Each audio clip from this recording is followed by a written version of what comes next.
그럼 지금부터 카이스트 국가 미래 전략 연기 토론회를 시작하도록 하겠습니다.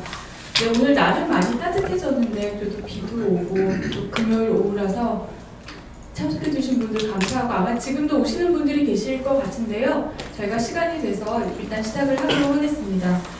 저희 토론회는 카이스트 문술 미래전략대학원 미래전략연구센터에서 주관을 하고 있습니다. 그래서 저희 대학원이 2013년도에 설립이 돼서 제도권 안에서 미래학과 미래전략에 대해서 교육과 연구를 두 축으로 해서 다양한 일들을 하고 있는데요. 그 중에 하나가 바로 저희가 2014년도부터 발간해온 대한민국 국가미래전략 보고서입니다. 그래서 이 보고서는 매해 연말에 저희가 발간을 하고 있고요. 그래서 가장 최근에는 지난해 말이었죠. 대한민국 국가미래전략 2017 연도판을 발간을 했습니다.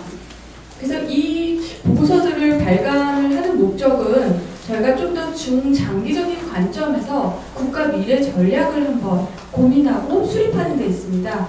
그래서 이 보고서를 작성하다 보니까 저희가 작지만 그래도 이렇게 오픈된 공간에서 어떤 공론의 장을 마련하는 것도 필요하겠다라는 생각 때문에 오늘과 같은 토론회 자리를 2015년도부터 열게 됐고요. 2016년도부터는 아프리카 TV와 또 페이스북을 통해서 중계가 되고 있기 때문에 오늘 여기 참석하시지 못하신 분들도 저희 토론회를 실시간으로 같이 공유할 수가 있습니다. 그래서 저희가 2주 전이었죠. 100회를 맞이했고 오늘은 이제 102회차 토론회가 되었습니다.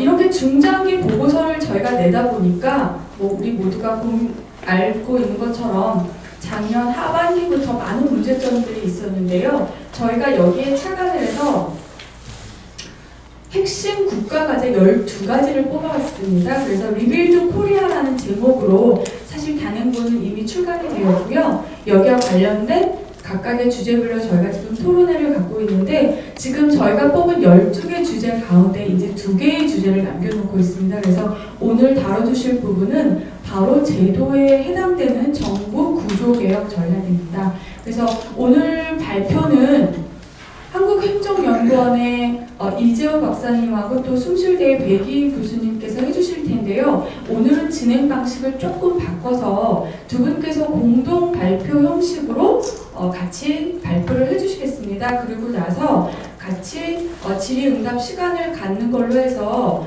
대략 100분 정도 오늘 토론회를 이어가도록 하겠습니다. 그래서 이 문제는 오늘도 신문에도 많이 뉴스로 다뤄지고 사실 또 민감한 그런 사안이기도 하지만 저희가 그래도 어떤 정해진 어떤 틀을 제시한다기보다는 이 주제를 가지고 같이 고민을 해보는 것이 필요하겠다라는 차원에서 오늘 이 주제를 다루게 되었습니다. 그럼 바로 이재호 박사님부터 앞으로 모셔서 오늘 주제에 대해서 발표를 듣도록 하겠습니다.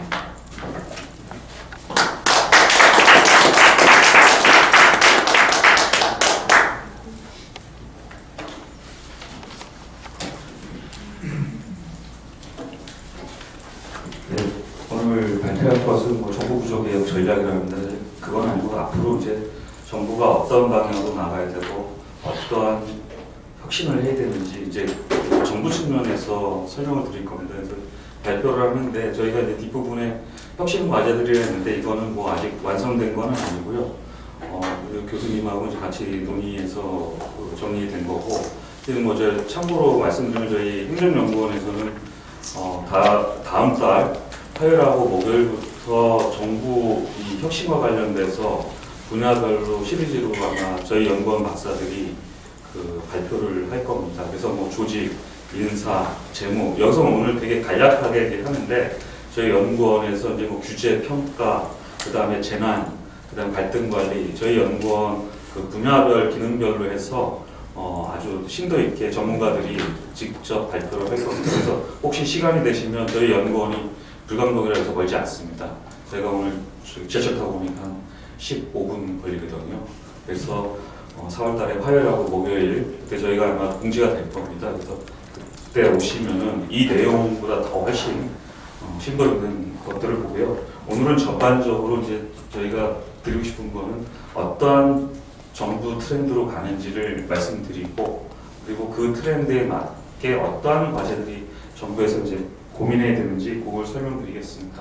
그래서 앞부분은 제가 전반적인 파트는 제가 설명을 드리고요. 세부 실천 과제에 대해서는 우리 충실대 백이 교수님이 말씀드릴 겁니다.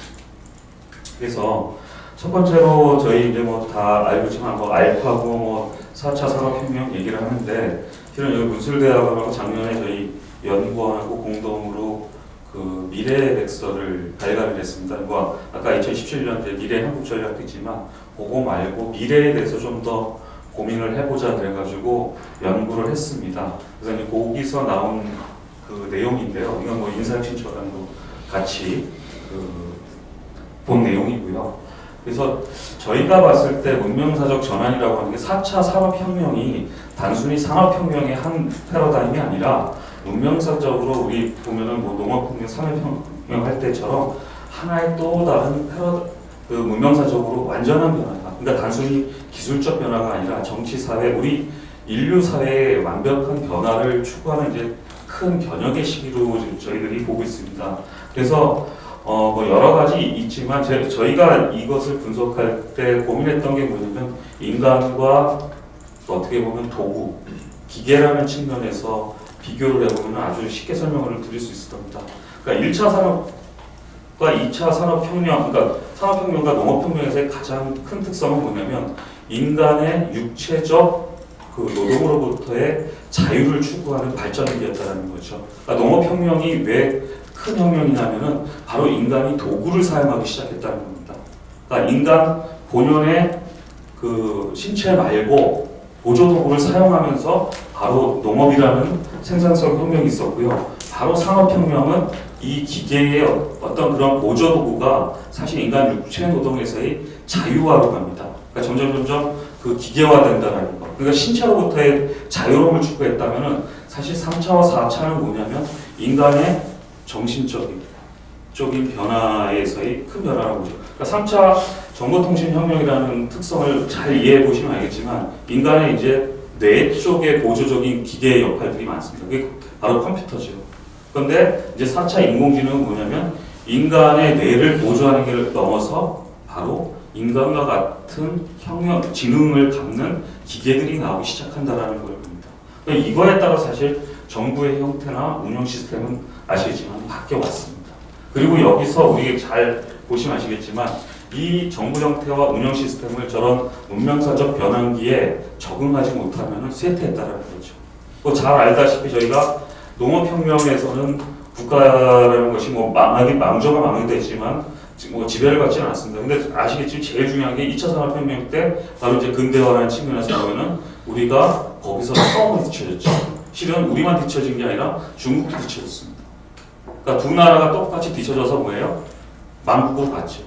그리고 그 뒤처짐이 뭐냐면 사실은 그 다음 혁명이나 혁명에서도 계속 이어지고 있다. 일본은 오히려 농업이나 이쪽에서는 뒤처졌지만 바로 산업혁명에서 가장 빨리 동아시아 쪽에서 제일 먼저 이거를 받아들였기 때문에 뭐예요? 그 다음부터는 앞서가기 시작합니다. 3차도 그렇고요. 지금 이제 우리가 정보통신혁명, 그래서 우리 잘 아시겠지만 거의 98년이면 한 20년 전이네요. 20년 전에 이제 IMF 맞고 바로 그 시점으로 해서 한국이 내세웠던 게 바로 3차 정보통신혁명 하면서 뭐예요? 국가 아젠다로서 실은 정보와는 뒤처지지 말자. 산업화에서 뒤처져서. 그래서 실은 우리가 20년 동안 IT 산업이라는 길에서 국가의 미래 먹거리로서 20년간을 잘 유지해왔습니다. 그런데 이제 아시겠지만 최근에 경제나 이런 거 잘 보시면은 또 이제 정체되고 지체되고 낙후되기 시작했습니다. 바로 이럴 때 이제 들어온 게 뭐 우리 잘 알고 있는 AI를 비롯해서 인공지능이라는 새로운 물결들이 들어오고 있는데 이거에 대해서도 사실 뭐 키스텝이나 여러 군데서 분석했지만 저희가 기술력이나 여러 가지로 한 3, 4년 뒤져 있다. 근데 여기서 다시 업그레이드 못하면은 또 뒤처지는 국가가 될 수밖에 없다는 이런 측면에서 보셔야 되고요. 그에 따라 사실 정부 시스템이나 정부 구조도 바뀌지 않으면 살아남지 못한다. 그러니까 늘 문제는 우리가 이런 변화에서 정부나 운영뿐만 아니라 국가와 사회도 거기에 맞춰야 되는데 맞추지 못한 상황에서 도태했습니다.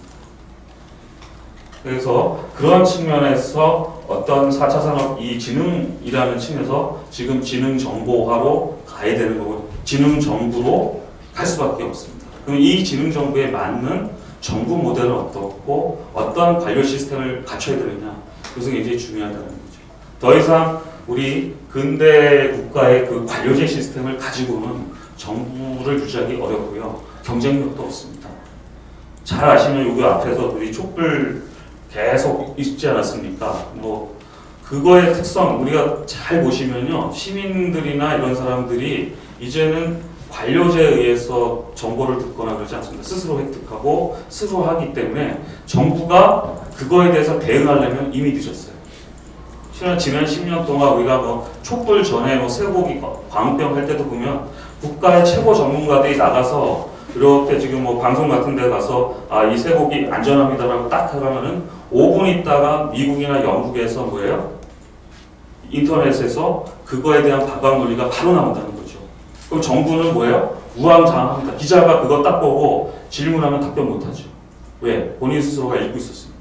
전문가라고 하는 분도. 그래서 그 전문가들 또 모여가지고 일주일 있다 하면은 이미 다 끝났습니다. 그거에 대해서 대응합니다. 그러니까 이러한 대응이나 이런 것들이 굉장히 속도가 빨라졌는데 여전히 정부의 운영 시스템이 이런 관료화되어 있다는 거죠. 그래서 그런 시스템이 왜 어떤 현상에서 지금 바뀌고 있는가를 잘 보시면요. 실은 그동안의 우리의 시스템이라는 것은 분업 시스템입니다. 좀 이거 앞부분을 보시면은 이 농업혁명이라고 할 수 있는 파트는요. 굉장히 협동을 강조했습니다. 협동을 강조하던 시대입니다. 근데 2차 산업혁명이나 3차 산업통신혁명에서 보시면 잘 알겠지만 완전한 분업입니다. 분업을 통한 효율화가 핵심이었거든요. 그래서 보시면 20세기 산업화라는 건 뭐냐면 소품종으로 분업화해서 대량 생산을 해서 생산성을 극대화하는 효율성과 효과성이 특성이 있습니다. 우리 잘 알고 있는 코드 시스템. 자, 시작을 해서 한 그 컨테이너 벨트로 해가지고 하면은 제품이 나오는 굉장히 효율적인 시스템으로 이루어졌다는 거죠. 근데 이게 이제 현대에 와서 아까 말한 그 인공지능 정보통신 혁명에 의해서 이 패러다임이 바꾸고 있습니다. 더 이상 저렇게 소품종 대량 내지 분할과 경쟁에 의해서는 경쟁력이 없다라는 겁니다. 지금 요즘에 최근에 이슈가 많이 되는 거는 뭐냐면 복잡한 문제들이 점점 많아집니다. 옛날에는 그러니까 정부의 관료라든지 이런 사람들이 일 처리가 되게 쉬웠어요. 문제가 복합적이지 않아서요. 한 문제가 터지면 그 문제 바로 즉각적으로 대응해 줄 수가 있는데 지금은 이쪽 문제를 해결해 주면 뭐예요? 다른 쪽에서 문제가 터집니다. 똑같은 사건인데 그 사건을 이쪽으로 해결해 주면 다른 이해관계자 집단이 들고 일어난다는 거예요. 해결이 안 됩니다. 그러니까 뭐 국회에서 맨날 공전되고 이런 이유들이 실은 이러한 특성을 반영하고 있기 때문입니다. 그래서 이러한 협업 시대에는 지금 말하는 것처럼 통합과 협력이 굉장히 중요하고요. 여기서 이제 지금 말하는 뭐 일반적으로 보면 뭐 창조성이나 다양성 이런 것들이 강조됐습니다. 그러니까 우리가 그동안 이제 지금 여기 교육 혁신도 있지만은 뭐 아마 언론이나 이런 신문에서 많이 보셨을 겁니다. 제일 중요한 게 뭐냐면 현재 교육 시스템으로 더 이상 미래 인재를 양성할 수 없다. 다 알고 계시죠? 그리고 더 중요한 거는 뭐냐면 교육 파트에서는 여기 보시면 창의성 이런 거요 20년, 30년 전에도 얘기를 했어요. 근데 여전히 학교 시스템은 뭐냐면 관료화되어 있습니다. 그러니까 딱 학교라는 곳은 지금 여기 계시는 앞에 계신 분들은 잘 이해하시겠지만 이렇게 책상 줄이 딱 정렬되어 있고요. 거기에 딱 앉아가지고 뭐예요? 대량으로 학생들을 만들어내는 겁니다. 그 대량으로 만드는 학생이 뭐예요? 대학 가는 거예요. 중고등학교까지 공부해서.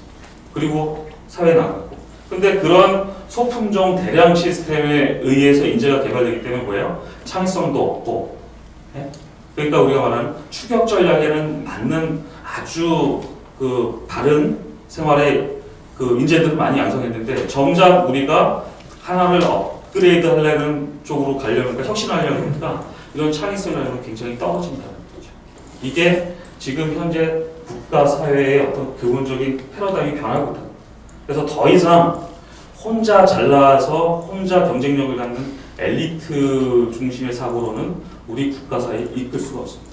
그러니까 지도자를 만들어도 뭐예요? 똑똑한 지도자가 중요한 게 아니라 뭐예요? 시민하고 공감할 수 있는 지도자. 이런 것들입니다. 이게 바로 통합이라든지 협력. 그래서 요즘에 맨날 얘기하는 게 뭐 연정, 연대 하는데 그걸 뭐 옳다 그러다 얘기하는 게 아니라 트렌드상으로는 맞다라는 거죠. 협력을 하지 않으면 절대 안 됩니다. 그러니까 국회에서 선진화법을 만든 취지는 뭡니까? 서로 여야가 싸우지 말고 협력해서 법안을 통과시켜라 했는데 여전히 우리는 뭐예요? 붙습니다. 그러니까 뭐야? 아무것도 안 되죠. 그러니까 어떠한 좋은 대통령이 와도요. 현재와 같은 시스템으로 하면 뭐예요? 어떠한 법도 통과가 안 되고 어떠한 국가 정책을 뭐예요? 제대로 수행할 수 있는 시스템을 갖출 수가 없습니다. 이게 바로 지금 현재의 미래 트렌드입니다. 여기에 좀 더 이제 보시면 단순하게 이제 협력과 협업을 인간 대 인간으로 보면 안 되고요. 지금 AI 시대에서 이제 보는 것처럼 기계와 어떻게 인간이 협력해서 조화롭게 갈 것이냐 이게 굉장히 중요해요. 작년에 뭐 이제 물술대학원에서 뭐 많이 얘기했던 게 로봇셀이라든지 이런 얘기들이 나오는 게 이제는 기계가 인간을 대체하는 속도가 굉장히 더 빨라질 겁니다. 이미 대한민국이 로봇 대체율이 제일 세계에서 높아요.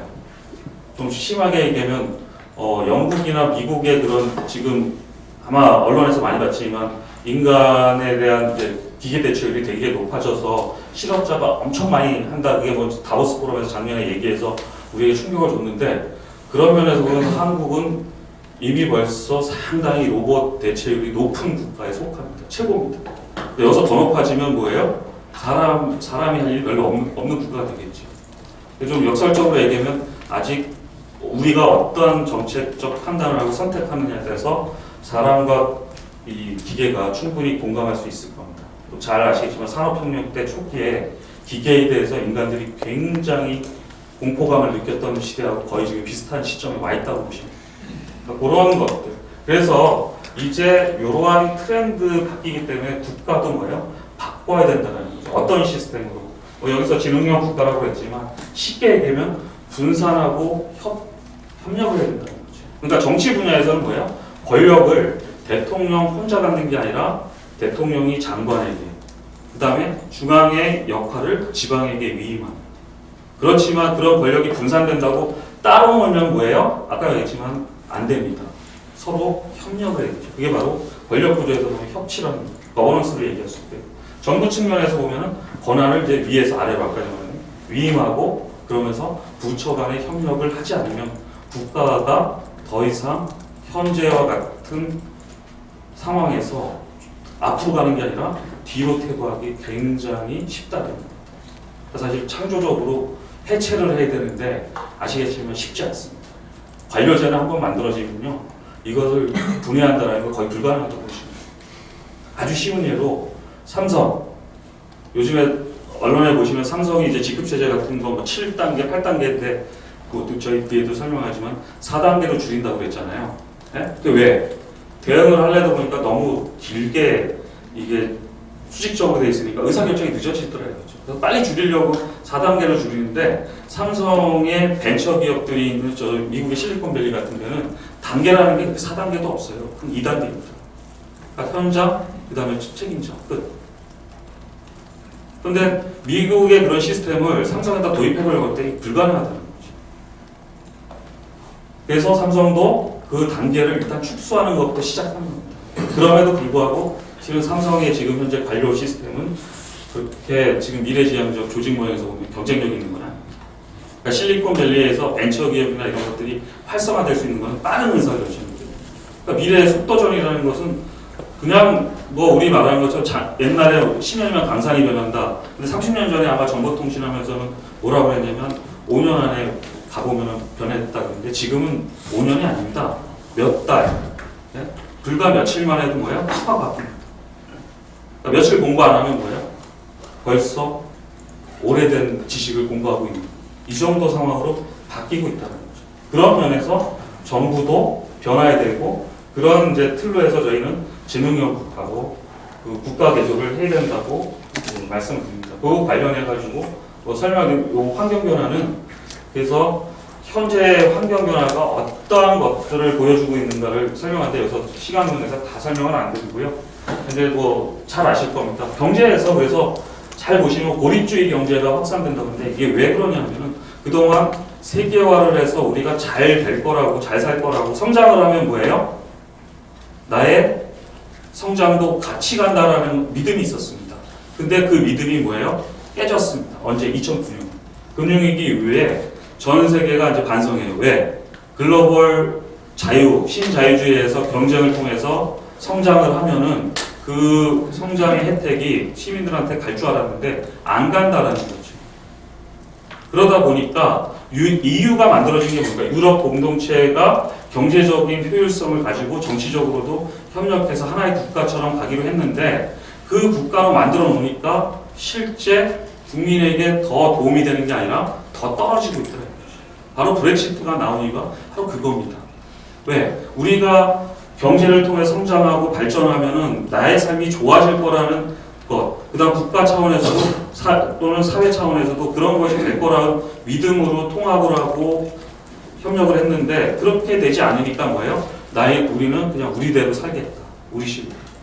트럼프의 지금 최근에 경제정책이라는 것도 굉장히 미국 자국 중심의 고립주의 경제정책을 가려는 이유가 바로 그런 겁니다. 왜? 미국 시민들이 그동안 글로벌을 해서 중국 거, 한국 거 많이 사줘서 우리 시민들이 스스로가 싼 거 제품 쓰는 것 정도가 아니라 나의 삶이 더 좋아질 거라 생각했는데 나의 삶의 질이 점점 떨어지고 뭐예요? 오히려 그들 중국이나 수출했던 국가의 인력들이 대거 들어와서 뭐예요? 실업자가 되니까 당연히 뭐예요? 국가 정책을 선택해야 되는 정치가의 입장에서는 누구를 먼저 판단하겠는데 자국민 먼저 판단하겠지. 그러니까 트럼프 같은 사람이 그냥 나온 게 아니다.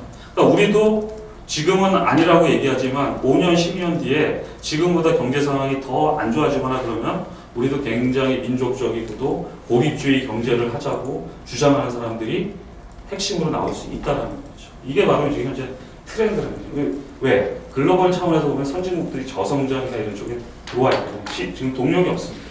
그런 것도 있고요. 기술 측면이나 이런 것은 다 아시는 거고요. 제일 지금 문제가 되는 게 인구 구조입니다. 다 아시겠지만. 근데 저는 좀 여기 계신 분들이나 그동안 알고 계신 분들하고 좀 다른 사고를 갖고 있어요. 저는 인구 구조의 지금 정부 정책이나 이런 데 보면은 저출산을 극복해야 되는 쪽에 포인트를 잡고 있기 때문에 저는 개인적으로는 더 이상 낳는 게 무슨 의미가 있느냐. 아까 얘기했지만 AI로 해서 웬만한 인력을 다 대체합니다. 그래서 무조건 많이 낳는다고 생산 가능 인구가 많아진다고 좋아지는 게 아니라는 거죠. 오히려 생산을 할 수 있는 인구는 뭐예요? 기계가 대체할 수 있습니다. 로봇이. 그럼 인간이 인간다운 역할을 지금 정확하게 정립하지 않는 상황에서 출산을 해결해야 된다? 이거 오히려 그 돈을 오히려 여기 이제 좀 연락하신 분들도 있는데 저는 개인적으로 좀 고령화 쪽에 포인트를 둡니다. 지금 한국의 측면에서 보면 청년 실업도 문제지만 오히려 퇴직하고 은퇴하고 지금 할 일 없는 분들. 이게 더 심각하다는 거죠. 삶의 어떻게 보면 수명은 굉장히 연장돼 있는데 할 일 없다는. 이거는 굉장히 국가적으로. 그러니까 오히려 잘 보시면요, 일본 같은 경우도 잃어버린 20년하고 최근에 일자리가 없다고 그러잖아요. 그게 한번 거친 거라는 거죠. 인구 구조가 확 변하면서 이제 노인들이 거의 다 이제 일도 못하는 상황까지 오니까 청년 일자리가 남아돈다는 거죠. 그 정도의 국가 유지를 하고 있습니다. 그러니까 이거는 저의 그냥 개인적인 사견이기 때문에 이거는 더 연구를 해봐야겠지만 저는 그런 쪽에서 좀 고민을 해봐야 된다는 생각을 갖고 있습니다. 그래서 이런 쪽에서 보면은 이제 정보라든지 어떤 기능이라든지 많이 바뀌지 않으면 안 된다라는 얘기고요. 그런 측면에서 이제 정부는 어떤 정부가 되느냐라는 이제 것을 한번 고민해봐야 될 것 같습니다. 그래서 제가 강조하는 것은 적극적 협력 정부라고 하는데요. 여기서 이제 강조하는 게 첫 번째 잘 보시면 정부가 문제 해결사로서 어떤 문제를 해결하겠다는 생각을 이제 버려야 돼요. 더 이상 정부는요 어떤 문제를 해결해 줄 수가 없어요. 혼자서. 뭘 하겠다라고 하는 순간 뭐예요? 늪으로 빠집니다. 안 믿어요. 네? 시민이 참여해서 들어와서 직접 같이 하지 않잖아요. 절대 안 믿어. 오히려 문제를 이제 개발할 수 있는 사람. 그러니까 여기 계신 분들 이제 잘 아시겠지만 공부 잘한다라는 것은 예전에 공부 잘하는 학생은 그 문제를 기계적으로 잘 푸는 학생도 있었지만 그걸 한 단계 넘는 사람은 어떤 사람이냐면 바로 선생님이 어떤 문제를 낼지 안다라는 거죠. 그건 뭐예요? 수학 문제든 영어 문제든 선생님처럼 똑같이 자기가 스스로가 문제를 만들어낼 줄 아는 능력이 있는 친구들입니다. 그러니까 그런 것들이 정부의 기본적 컨셉으로 바뀌어야 된다는 거죠. 어떤 문제 해결이 아니라 이제는 어떤 것이 문제인가를 갖다가 뭐예요? 그리고 어떤 식으로 풀어나가야 되고 이것을 어떻게 가져가야지 답이 중요한 게 아니라 바로 문제를 만들어내는 정부가 됩니다. 뭐 두 번째, 세 번째는 잘 아시고요. 그다음 세 번째는 이제 데이터 기반의 스마트 정부, 아까 말한 지능형 정부가. 그러니까 모든 것은 데이터를 가지고 뭐예요? 분석하고 거기서 의사결정이 될 겁니다. 이게 중요합니다. 근데 제가 여기서 더 설명드리고 싶은 건 뭐냐? 적극적 협력 정부가 꼭 좋은 거냐? 그건 아닙니다. 그러니까 정책의 국가 아젠다라는 건 말입니다. 협력 정부에 맞는 아젠다도 있고 시장 친화적 정부에 맞는 아젠다도 있고 적극적 관리, 통제 중심의 아젠다에 맞는 것도 있어요. 근데 우리나라 정부가 계속 들어오면서 미스매치 되는 게 뭐냐면 자기들이 지향하는 이념적 방향과 정책 아젠다가 따로 옵니다. 쉽게 얘기하면 협력을 강조한 게 우리 말하는 이제 노무현 정부의 참여정부입니다. 잘 아시겠지만 국민을 참여시켜서 국민과 정책을 같이 가겠다라고 했는데 실제 많은 정책 과제들은 어디에 있었냐면 시장 쪽에 있었다는 거죠. 경쟁 중심. 그래서 뭐 언론에서 이제 노무현 정부 뭐 끝나고 나서 참여정부 끝나고 나서 비판하는 것 중에 뭐냐면 깜빡이는 좌측에다가 뒀는데 차는 오른쪽으로 몰고 간다. 바로 그 얘기입니다. 지금도 마찬가지죠. 많은 이제 지금 뭐 정치권에 있는 분들이 막 정책 아젠다 쏟아냅니다. 근데 그게 자기들 이념하고 맞는 얘기인지 아닌지 모르고 그냥 막 던져요. 그리고 그것과 그런 과제들끼리 뭐야? 충돌하고 있어요. 그러니까 안 되는 거죠. 제일 먼저 아마 이제 앞으로 인수위원회나 이런 것들이 만들어질 때 고민해야 되는 것은 저는 그러면 적극적 협력 정부를 주장하니까 적극적 협력 정부와 맞는 과제들만 만들어내야 되느냐? 저는 그렇게 보지는 않습니다. 그러니까 자기네들이 취해야 될 것 중에 만약에 뭐 적극적 협력을 강조하는 정부가 탄생하면 국가 아젠다 중에서 상당수는 이게 되겠지만 우선순위를 뒀을 때 협력 정부 아니어도 시장 친화적인 것은 무엇이다. 그 다음에 국가가 반드시 적극적으로 통제해야 되는 과제가 무엇인가를 명확하게 구분하고 그에 의해서 먼저 무엇을 해야 되는지 순서를 해야 되는 거죠. 그런데 우리는 잘 보시, 저희 뭐 국제연구원에 있으면은 이번 정부도 그렇고 뭐 툭하면 120개, 100개입니다. 근데 이렇게 보고 있잖아요. 여기 거 앞에 거랑 뒤에 거랑 안 맞아요. 근데 같이 합니다. 그러니까 하니까 안 맞죠. 그러니까 현장에서 막 혼란스러운 거예요. 뭐 이것도 하려는데 이거랑 이 과제는 안 맞는 것 같은데 하려니까 뭐예요? 돈 쏟아보니까 이쪽은 이쪽하고 저쪽은 저쪽하고. 네? 경제만 하고 그러면서 또 복지하고.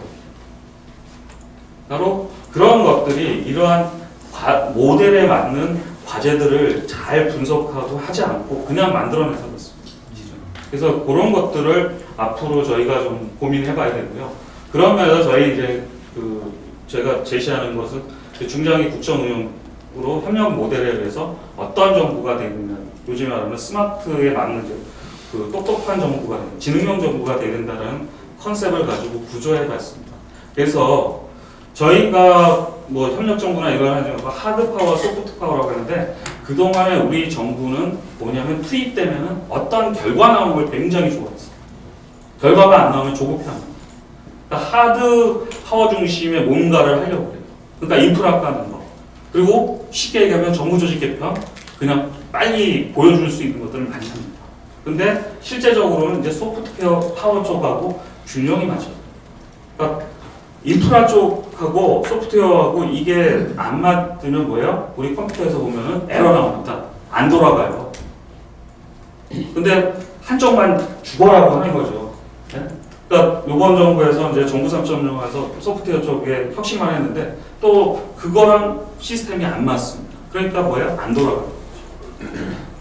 그런 것들을 좀 봐야 되고요. 그 다음에 이제 정부 논란에서 제일 중요한 거는 큰 정부가 돼야 되는 작은 정부가 돼야 되는 얘기를 많이 합니다. 근데 저희가 분석해보면요. 역대 정부는 한 번도 작아지지 않았습니다. 계속 커졌습니다. 왜? 간판 간판은요 줄였습니다. 우리 말하는 이명박 정부 때는 대부 대가라 해서 많이 줄였어요 정부를. 근데 밑에 실국은요 엄청 늘었습니다. 그러니까 국민들은 딱 봤을 때 부처가 많이 줄었으니까 정부의 역할이 줄었나라고 생각할 수 있지만 실제 실국을 분석해 보면요 훨씬 늘었어요. 좀 심하게 얘기하면 제가 특정 부처 얘기를 해서 그렇지만 어떤 부처는 제가 5년 전에 분명히 분석했을 때 정부가 하는 그 부처가 하는 일이 한 7천 개 있었습니다. 근데 지금 5년 뒤에 딱 보니까 10,000개. 그러니까 지난 10년 동안 계속 작은 정부를 구현한다고 얘기를 했잖아요. 그런데 실제 내부를 뜯어보면 10,000개라는 더 늘어요. 30% 이상 늘어요. 그게 바로 그런 면에서 저의 개인적으로는 보면 어떤 그런 정부의 기능을 축소할 수 있는 것을 이제 줄여야 된다는 거죠. 정말 제가 이렇게 분석해보면 이걸 왜 정부가 하고 있지? 라고 하는 것들이 굉장히 많습니다. 진짜 할 일은 못하고요. 그러니까 우리 말하는 거죠. 맨날 회의하고 그 엉뚱한 일을 하다가 뭐예요? 공무원들이 하루 밤샜다는 거죠. 그러니까 일은 열심히 하는데 뭐예요? 성과가 안 나오는 지금 현재 시스템. 그래서 제가 강조하는 게 역할에 있어서는 분명히 정부가 지금 말하는 4차 인공지능 혁명에서 할 일이 더 많습니다. 해야 됩니다. 그렇다고 해서 규모가 커지는 아닙니다. 제대로 된 사람만 있으면 되는 거지. 그리고 제대로 된 정부가 무엇을 할지를 고민해야지 무조건 규모 키운다고 잘하는 건 아닙니다. 그래서 그런 측면에서 국정 원리에서 잘 보시면 이제 이런 것들이 중요할 것 같아요. 제일 중요한 것은 자유와 책임. 그러니까 아까 얘기했지만 권력을 분산하고 위임하고 권한을 갖다 밑으로 내리려면 뭐예요? 자율과 책임이 있어요. 지금 지방 많은 자치단체가 우리에게 권한을 넘겨주세요 하는데 중앙부처의 공무원들, 많은 학자들이 우려하는 게 뭐냐? 넘겨주면 쟤네들 100% 말아먹는다. 100% 말아먹는다. 그 얘기는 뭐냐? 자율과 책임에 대해서 잘 못 느끼고 있다는 거죠. 그러니까 우리 최근 10년 동안에 많은 구나 시에서 높은 시청 만들고 구청 만들고 돈 많이 썼잖아요. 그래서 우리 말하는 지금 이재명 시장 있는데 거기는 파산 직전까지 갔다가 왔다 그러고, 예?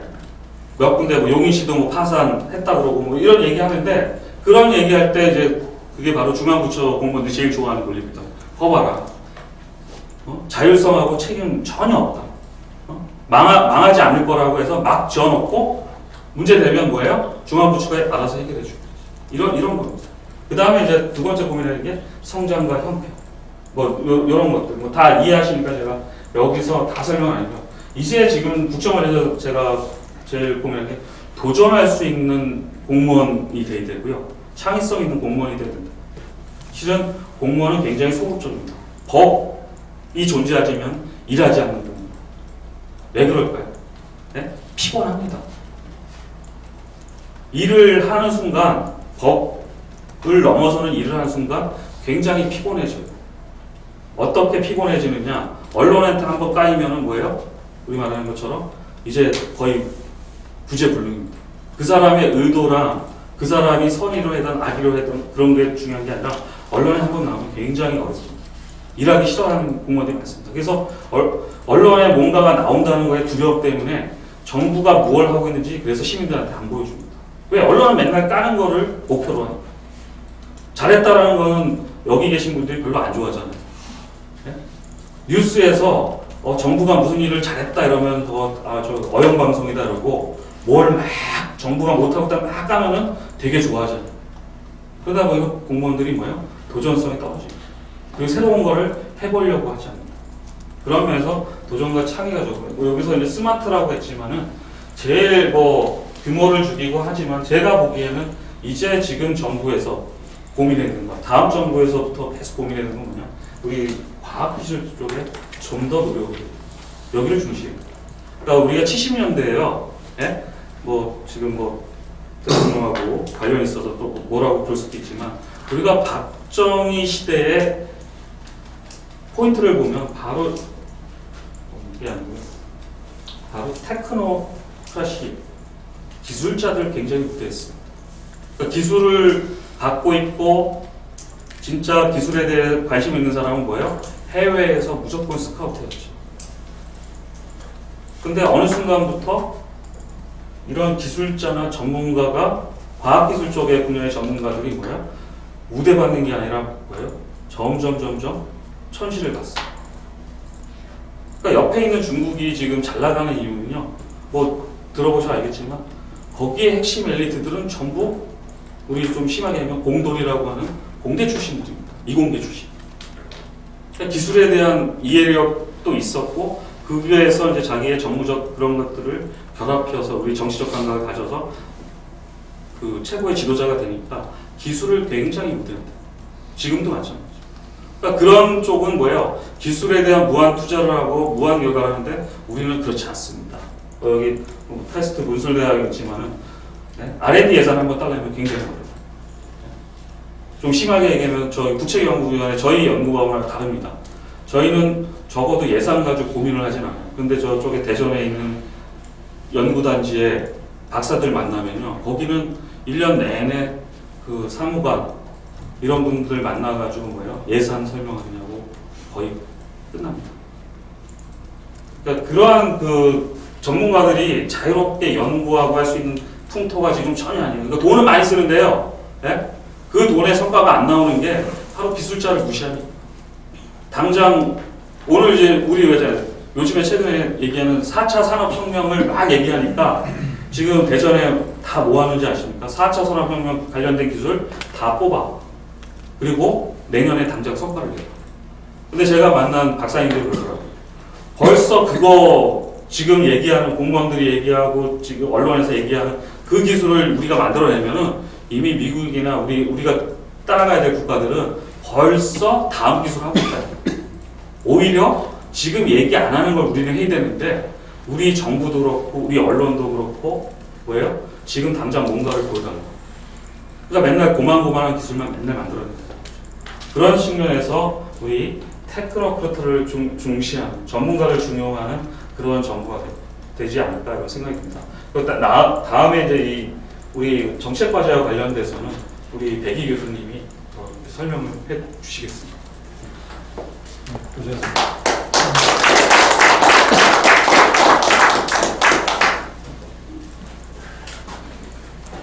예, 앞에서 설명해 주셨던 그런 원리에 따라서 정책과제를 이제 저희가 이렇게 정리를 한번 해봤습니다. 예, 이렇게 정리를 해봤는데요. 크게 이제 관리 부분, 그 다음에 운영 부분, 서비스 부분 이렇게 해서 작은 정부, 신속한 정부, 공정한 정부입니다. 그 앞부분에서 스마트 부분에서, 그러니까 저희가 스마트라고 하면 그러니까 무조건 똑똑하고 하기 때문에 예를 들면 이런 부분만 하는 게 아니라 그러니까 기본적으로 정부가 어떤 형태로 움직이게 되는 어떤 이상적인 아이디얼 타입이라고 생각을 하시면 됩니다. 가장 이런 형태로 가면 가장 바람직할 것이다라고 하는 거고요. 그래서 이제 그것들에 대해서 구체적으로 한 10개를 저희가 만들어 봤습니다. 그래서 우선 관리 부분입니다.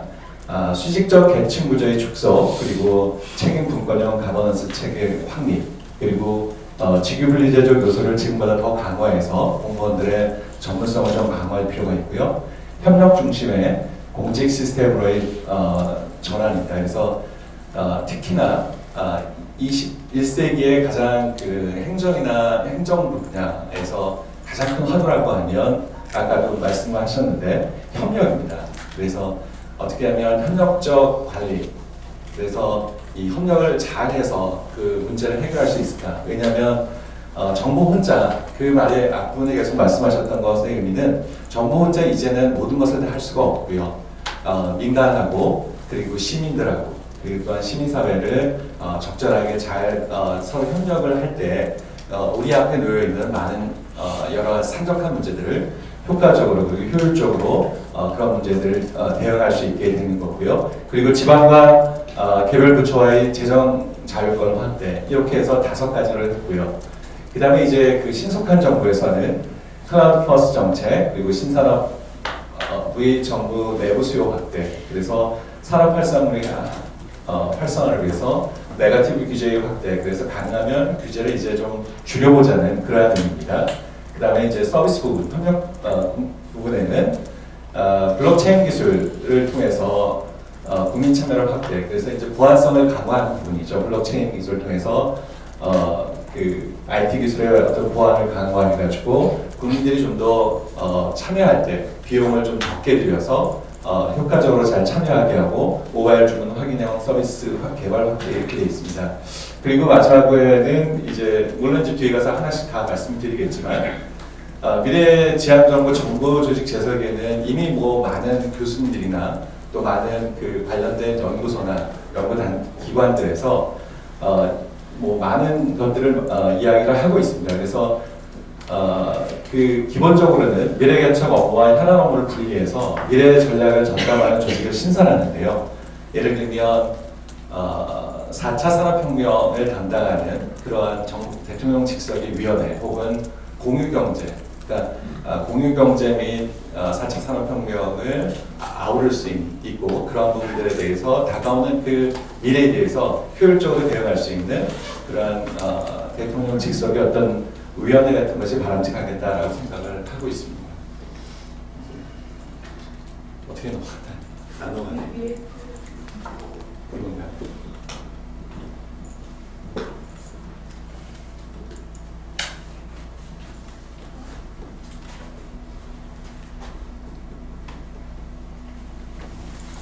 네, 그 부분은 그냥 넘어가고요. 앞에 있는 내용, 그리고 이 부분도 그냥 넘어가면 좀 좋겠습니다. 아까 이건 앞부분 뒤로, 더 뒤로 좀 넘어가시면 넘어가시고, 그래요?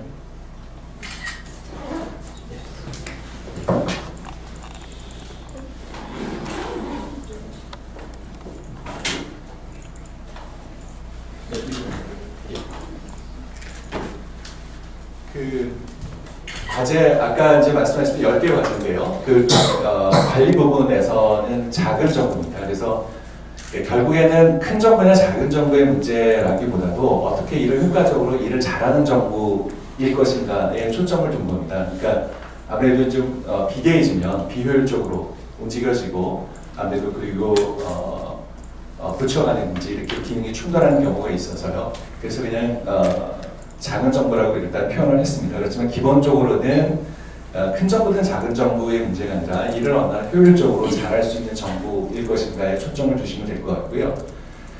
첫 번째는 그 과제 1이 수직적 계층 구조의 축소입니다. 그래서 현재 조직에서 그 구조를 가능하면 조금 더 한 단계 좀 축소하는 것이 바람직하겠다라는 생각을 했거든요. 이미 사실은 이러한 그 계층 축소를 위해서 팀제를 만들어서 운영을 했던 저희가 기억이 있습니다. 그러나 그럼에도 불구하고 이 부분에 있어서는 효율적으로 효과적으로 의사결정을 하기 위해서는 한 단계 정도 축소하는 것이 바람직하고 지방에서도 모든 지방을 다 그렇게 하는 건 아니고요. 일부 제주도 같은 형태로 해서 광역화로 하고 그 구조를 2단계로 축소하는 것들이 바람직하겠다라고 생각을 하고 있습니다. 그래서 이제 그 실제로 정부조직 개편이 수평적 기능 관계 중심으로 논의되었지만 효과는 그렇게 크지 않았고요.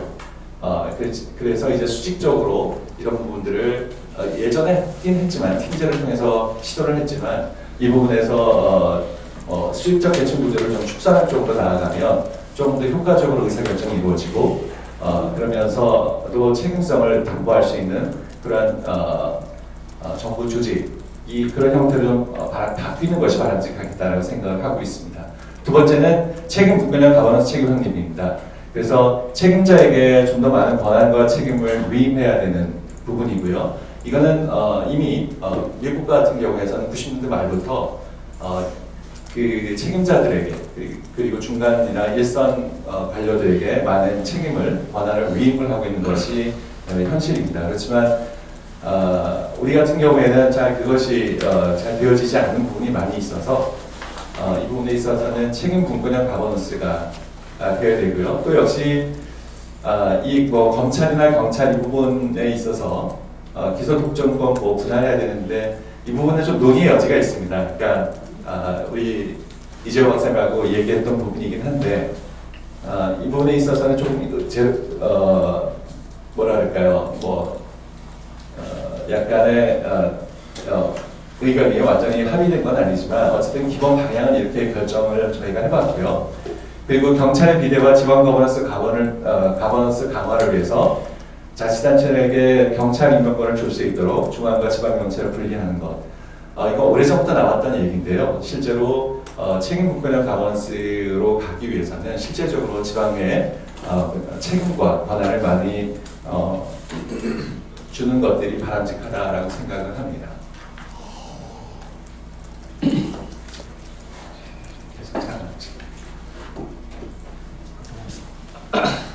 예, 그 다음에 이제 인사혁신 과제입니다. 여기는 안 바꾸셨네요. 직위분리제의 전면 실시가 아니고요. 직위분리제를 점차적으로 좀 강화하는 쪽입니다. 전면적으로 실시하기는 거의 불가능하고요.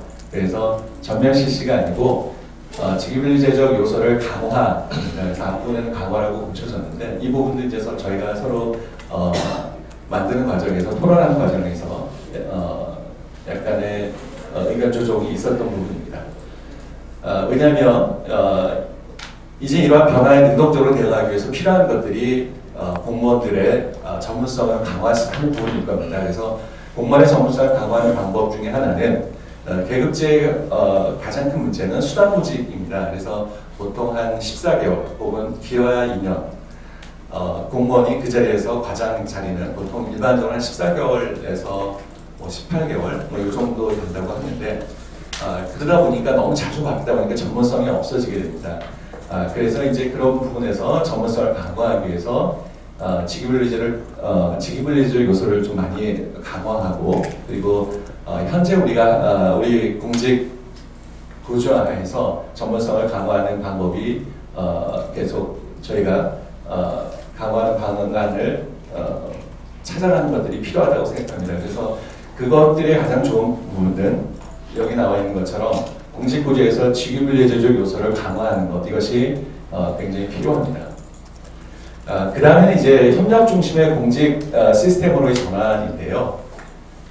기본적으로 저희가 이제 IPM이라고 하는 신공무관리 하에서 굉장히 그것이 바람직한 부분도 많이 있었지만 성과를 많이 강조했잖아요. 그래서 성과를 지나치게 강조하다 보니까 이 성과를 내기 위해서 저마다 이제 열심히 일을 하는데 그러다 보니까 이제 협력이 잘 안 되는 겁니다. 나만 생각을 하게 되고 내가 성과가 높아서 그것으로 인해서 내가 많은 인센티브를 받게 되고 또 승진해서 우월한 위치에 정하고 그러니까 이렇게 좋은 성과 관리를 하는 것도 굉장히 바람직하지만 무분별한 성과 관리를 하다 보니까 성과 관리를 너무 강조하다 보니까 이제 그 공동체의 중요성 혹은 협업이 잘 안 되는 부분이죠. 그래서 성과관리 시스템, 개인 중심의 성과관리 시스템을 폐기하기보다는 그것들을 많이 보완하고 그래서 협업 중심의 새로운 성과관리 시스템을 개발할 필요가 있다. 것이 저희가 주장하는 것이고요. 또 이런 그 성과관리 시스템의 문제점 같은 경우에는 웰스파고 은행 같은 경우에서도 성과관리 이 실적을 베이스로 해서 성과관리로 관리 시스템을 해서 그것이 이제 인센티브로 연결되니까 그 은행에서 성과를 많이 내기 위해서 그 고객의 정보를 이용해서 가상으로 계좌를 만들고 그걸 해서 성과를 높이고 그래서 한번 크게 문제가 됐던 적이 있습니다. 그래서 그런 식으로 그러니까 이런 부분들의 한계들이 있는 거죠. 그러니까 성과관리 시스템이 잘못됐다라는 것이 아니라 성과관리 시스템이 지나치게 개인의 성과 그리고 만 강조를 하다 보니까 협업이라든지 조직 혹은 공동체의 공동의 목표 이런 부분들에 대해서 아무래도 이제 개인의 성과 때문에 잊어버리게 되고 거기에서 문제점이 발생할 수 있는 겁니다. 그래서 현행 성과관리 시스템은 개인 중심의 관리 시스템으로서 공무원의 협력을 유도하는 것이 아니라 오히려 공무원 간 개인 경쟁만을 유발할 수 있는 그러한 시스템이 되어 있는 것이 아닌가라고 저희가 진단을 해보았고요. 그래서 좀 더 개인 중심의 성과관리 시스템에서 협업 중심의 새로운 성과관리 시스템이 필요하다라고 말씀드릴 수가 있겠습니다.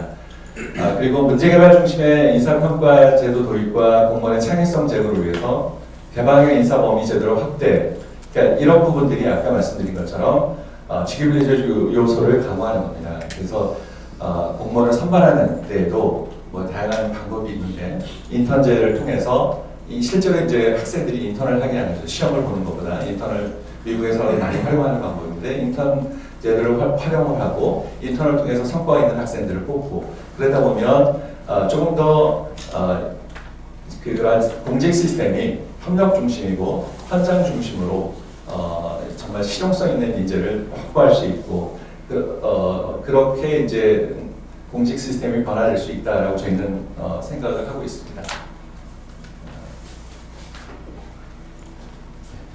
죄송합니다. 이게 재정 부분, 예산 부분입니다. 그래서 재정 자율권을 확대하는 부분인데요. 권력의 분산과 책임성이라는 측면에서 재정 편성의 자율권을 예산 관련 부처에서 이제 개별 부처로 이관될 필요가 있는 거죠. 그래서 이 부분에서 이제 저희가 생각을 했던 거는 과제가 지방과 개별 부처의 재정 자율권을 확대하는 부분입니다. 그래서 정부의 재정 지출, 특히 이제 복지 지출이 증가함에 따라서 정부의 재정 및 재무관리의 책무성과 효율성이 굉장히 사실 이제 중요하게 됩니다. 그래서 자율권을 주되 그 재정 자율권에 대한 자율성을 주면서 거기에 대한 이제 책임성도 아울러서 요구하는 그래서 예산을 효율적으로 사용하고 거기에 따라서 효과적으로 성과를 내게 할 수 있도록 유도하는 것이 굉장히 필요한 것 같습니다. 그리고 지방 가버넌스를 위해서도 이 재정 자립도가 굉장히 필요한데요.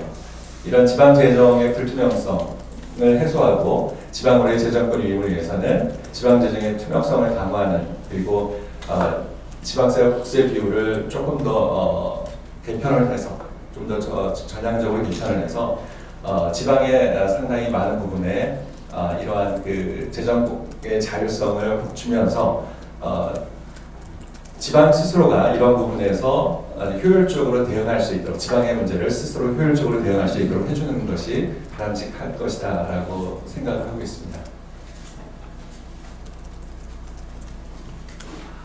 예, 그다음에 이제 그 운영 부분에서는요 신속한 정부인데요. 이 부분의 운영 부분에 있어서는 그 전자정부적인 클라우드 패스 정책이나 신산업 정책 이런 부분이 전자정부적인 요소가 많이 연결되어 있습니다. 그래서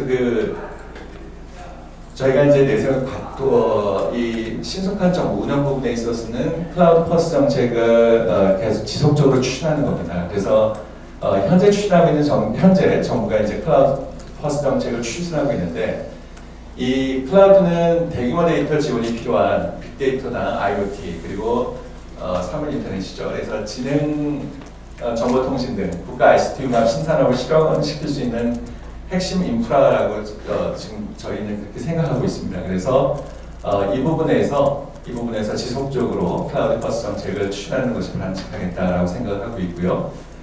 그 다음으로는 인공지능 등 신성장 산업에 있어서 정부 내부 수요를 확대하는 것입니다. 그러니까 이 부분에 있어서 정부가 이제 드라이브를 걸어서 신성장 산업을 저희가 창출하기 위해서는 정부가 초기 투자를 많이 할 뿐만 아니라 시장 규모, 정부가 주동이 돼서 시장 규모를 확대하는 부분이죠. 그래서 그걸 통해서 산업의 활성화를 기할 수 있고 또한 이제 그러한 부분에 있어서 또 정부 조달의 수출 기업의 해외 진출에도 기여할 수 있도록 이러한 인공지능 부분에 있어서 지능 등에 있어서 이러한 신성장 산업 앞으로 미래 먹거리가 될 수 있는 신성장 산업의 내부 수요를 확대하는 것이 저희가 생각하는 미래 정부의 그 과제가 될 것 같습니다. 그다음에 이제 역시 이렇게 산업 활성화를 하기 위해서는 계속 문제가 됐던 것들이 지나치게 이제 우리의 행정이 규제 중심이다라고 해서 여러 가지 그 기업의 창의적인 활동을 방해하고 오히려 그것들을 자꾸 이것들을 촉진시키는 것이 아니라 이것들을 자꾸 얼가매는 그런 속성이 있다라고 이제 얘기하는데 그래서 산업 활성화를 하기 위해서는 네거티브 규제 확대 그러니까 가능하면 꼭 하지 말아야 될 규제를 이제 설정해놓고 그렇지 않은 부분에 있어서는 할 수 있도록 이제 만들어 놓는 거죠. 그래서 그렇게 가능하면 이제 규제를 풀고 그다음에 이제 수도권 규제 같은 경우에는 이제 실질적으로 개선을 해서 현재의 어떤 파스티브 방식의 어떤 규제에서 네거티브 방식의 규제로 전환할 필요가 있습니다. 그다음에 이제 그 8번째 과제는 산업 활성화를 위한 아까 말씀드렸던 네거티브 규제 확대가 이 부분이고요. 그다음에 공정한 정보 서비스 부분인데 협력과 갈등 관리 부분입니다. 그래서 그 다음에 이제 9번째 그 과제에서는 블록체인 기술을 통한 국민 참여 확대입니다. 이 블록체인 기술이라고 하는 것들을 통해서 이 뭐냐면 개인의 그러니까 인터넷상에서 개인의 그 정보 보안을 강화하는 이 기술이거든요. 그래서 그런 것들을 블록체인 기술 같은 것들을 잘만 활용을 한다면 국민들이 그러니까 비용을 많이 들이지 않고도 인터넷상에서 그리고 다양한 여러 가지 테크놀로지를 활용을 해서 국가 아젠다의 여러 가지 그 사회에 필요한 이슈 부분에서 국민들이 많이 참여할 수 있게 됩니다. 그래서 갈등 완화와 신뢰 회복을 위해서는 정부가 조금 더 지금보다는 참여를 많이 확대할 필요가 있습니다. 그래서 국민 참여에 대한 요구는 지속적으로 앞으로 늘어날 것이고요. 그리고 그 비용이 국민들이 참여하는 그 비용이 저렇게 여러 가지 다양한 그 과학 기술의 발전으로 인해서 그리고 그 비용이 굉장히 줄어들 것이고 또한 그러한 그 과정에서 또 개인의 어떤 보안, 정보 보안에 대한 시큐리티는 굉장히 높아질 수 있기 때문에 저러한 블록체인 기술을 통해서 국민 참여가 확대되는 것이 필요하고 저것이 가능해질 것입니다. 그리고 데이터를 활용한 갈등 조기 공고 시스템 도입과 갈등 조정 전문인을 적극적으로 육성할 필요도 있습니다.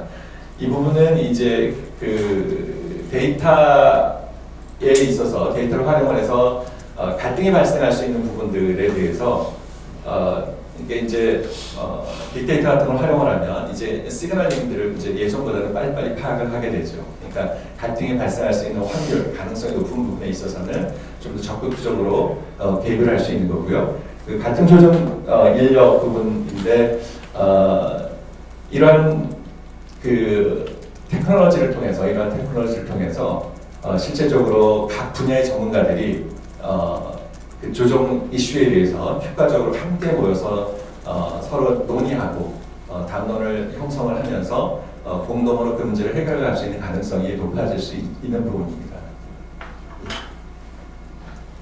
그 다음에는 똑똑한 정부 그리고 이제 4차 산업혁명을 생각을 하게 되면 그리고 딥러닝 이런 것들을 우리가 생각을 하게 되면 결국에는 모바일 주문 확인형 서비스 개발이 확대되는 부분입니다. 그래서 이 부분에서는 모바일 앱 기반의 주문 확인형 서비스, 그러니까 서비스 이용 시점과 장소 선택, 주문 처리 상황까지 이제 한 번에 볼 수 있는 형태입니다. 그러니까 이러한 것들은 기존의 정부 3.0에서도 많이 추구하고 있었던 부분입니다. 그러니까 그 국민들이 원하는 것들, 그러니까 국민들이 원하는 서비스를 제공할 뿐만 아니라 이제는 개인들이 정말 원하는 서비스를 제공할 수 있는 부분인데요. 그러니까 이 부분은 이 스마트 정부 앞으로의 정부에서는 이렇게 개인의 어떤 그 니드에 개인의 요구를 확인해서 실시간으로 그들의 어떤 개인의 맞춤형, 그러니까 개인 맞춤형 서비스를 훨씬 더 효과적으로 제공할 수 있게 될 것이다라고 하는 부분이고요. 그래서 이제 이미 나왔던 부분, 이미 이제 3.0에서도 많이 합니다. 그래서 정부의 서비스는 국민이 신청하기 전에 정부가 국민들이 원하는 서비스를 미리 알고 그래서 서비스를 제공하는 형태로 전환되려고 하는 노력이 3.0에서 이미 이루어지고 있었고요. 앞으로의 그 미래 정부에서도 이러한 부분의 정보 서비스가 지속적으로 이루어질 필요가 있다라고 하는 부분입니다. 여기까지 저희가 했고요. 하나만 더 뒤로 이러한 그 과제 추진에서 조직 체계인데요. 전담 조직 설립이 필요한데 저희가 이제 다른 부분에서 많이 이제 연구돼서 발표되는 거 보면 부처가 이렇게 뭐 부처 간 기능을 이렇게 통합을 해야 되고 기능이 너무 중첩이 돼서 그 대기능이 너무 많으니까 기능을 좀 떨어뜨려서 뭐 어떤 뭐 예를 들면 어떤 부처는 새로 독립시켜야 되고 이런 논의를 저희는 하기보다는 그냥 큰 방향을 주로 저희가 말씀을 드렸고요. 그렇지만 이러한 말씀드린 거를 효과적으로 추진하기 위해서는 전담 조직이 필요하는데요. 인공지능 시대를 대비한 정부혁신 추진위원회라고 했는데 구체적으로 조금 더 가칭을 붙여보자면 아까 말씀드린 것처럼 4차 산업혁명 위원회 혹은 공유경제위원회 혹은 이 둘을 묶어서 4차 산업혁명 및 공유경제위원회 이렇게 해서 대통령 직속으로 이런 위원회들이 설치되어서 이러한 지금 말씀드렸던 과제들을 효과적으로 추진해 갈 수 있을 것이다 라고 생각을 하고 있습니다.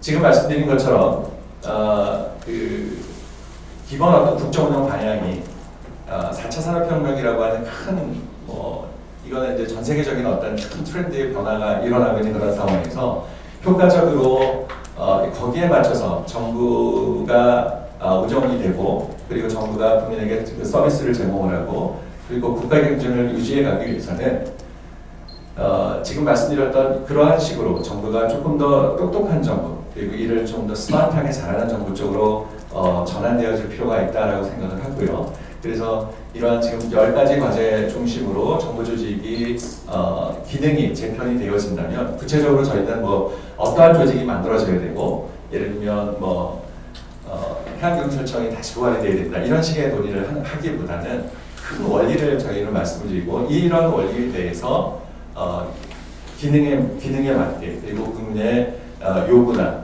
그리고 국민들이 원하는 바에 맞게 국민에게 적절한 서비스를 제공하기 위해서 뭐 이번에 이제 새로운 정부가 나타나면 정부 기능을 조금 더 튜닝한다는 차원에서 정부 조직을 약간 많은 개편을 뭐 찬성하는 건 아니고요. 대통령의 어떤 국정 철학이 새롭게 이제 선출되는 대통령의 국정 철학에 맞게 조직이 좀 튜닝이 되고 조정이 되는 그러면서도 4차 산업혁명 혹은 아까 말씀드린 것처럼 그 융합이라고 하는 그러한 어떤 그 트렌드에 맞춰서 정말 효율적으로 대응할 수 있도록 그렇게 조직이 방향이 설정이 되는 것이 필요할 것이다라고 생각을 합니다. 예, 이상으로 마치겠습니다.